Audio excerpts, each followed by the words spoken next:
Harper കോളിൻസിന്റെ chief executive officer അനന്ത പത്മനാഭനാണ് വിഷയത്തെക്കുറിച്ച് പ്രമുഖ മാധ്യമങ്ങളോടായി പ്രതികരിച്ചത്. പുസ്തകവുമായി ബന്ധപ്പെട്ട ജോലികൾ കുറച്ച് വർഷങ്ങളായി നടന്നുവരികയായിരുന്നു.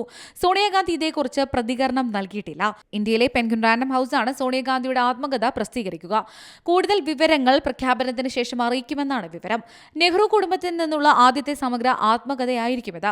അപ്രതീക്ഷിതമായി കൊല്ലപ്പെട്ടതിനാൽ ഇന്ദിരാഗാന്ധി, രാജീവ് ഗാന്ധി എന്നിവരുടെ സമ്പൂർണ്ണ ജീവിത ചരിത്രങ്ങൾ എഴുതാൻ സാധിച്ചിരുന്നില്ല. സാംസ്കാരിക പ്രവർത്തകയും എഴുത്തുകാരിയുമായ പുപുൽ ജയശങ്കർ എഴുതിയ ഇന്ദിരാഗാന്ധി എ ബയോഗ്രഫി, സോണിയാഗാന്ധി എഴുതിയ രാജീവ് നെഹ്റുവിന്റെ ഓട്ടോബയോഗ്രഫി ടുവേർഡ്സ് ഫ്രീഡം എന്നിവയാണ് നെഹ്റു ഗാന്ധി കുടുംബാംഗങ്ങളെക്കുറിച്ച് മുമ്പ് പുറത്തിറങ്ങിയ പുസ്തകങ്ങൾ. ഈ ഡിസംബറിൽ 78ാം വയസ്സിലേക്ക് കടക്കുന്ന വേളയിലാണ് സോണിയാഗാന്ധിയുടെ ആത്മകഥ സംബന്ധിച്ച് ഏറ്റവും പുതിയ വിവരങ്ങൾ പുറത്തുവരുന്നത്.